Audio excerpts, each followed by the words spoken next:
এবার প্রচণ্ড তাপদাহ মোকাবেলায় ভারতের পশ্চিমের গুজরাটে চলছে চাল রং করার উৎসব। তাপমাত্রা অসহনীয় হয়ে ওঠার আগে আবাসস্থল ঠান্ডা রাখার প্রচেষ্টার অংশ হিসেবে টিনের ছাদ সাদা রঙে রাঙিয়ে তুলছে যুক্তরাজ্য ভিত্তিক একটি পরিবেশ গবেষণা প্রতিষ্ঠানের মাঠকর্মীরা।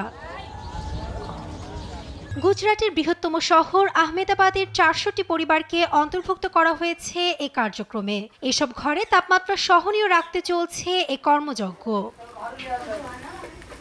উন্নয়নশীল দেশে ঘরের তাপ কিভাবে মানুষের স্বাস্থ্য ও অর্থনৈতিক ফলাফলকে প্রভাবিত করে তা অধ্যয়ন করবে এ গবেষণা। সেই সঙ্গে কিভাবে ঠান্ডা ছাদ প্রচণ্ড দাবদাহ কমাতে সাহায্য করে তাও পরীক্ষায় উদ্ঘাটন করবেন গবেষকরা। আমরা একটি পরীক্ষা ও বৈজ্ঞানিক গবেষণা করতে চাই যা র্যান্ডমাইজড কন্ট্রোল ট্রায়াল নামে পরিচিত, যেখানে সম্পূর্ণ কমিউনিটির অর্ধেককে একটি শীতল ছাদ দেয়া হবে, অন্যদিকে বাকি অর্ধেককে তা দেয়া হবে না। এবং এরপর আমরা স্বাস্থ্য ও অভ্যন্তরীণ পরিবেশের ফলাফলগুলো পর্যালোচনা করব। আমরা জানতে চাই যে অভ্যন্তরীণ তাপমাত্রা হ্রাসের ফলে এই ফলাফলগুলির উপর কী প্রভাব পড়ে।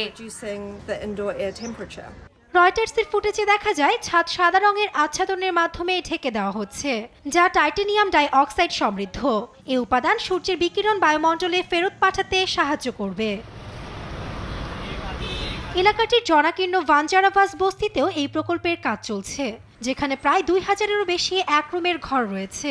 এরই মধ্যে ঘরের চাল সাদা রং করায় পার্থক্য অনুভব করতে পারছেন স্থানীয় বাসিন্দারা।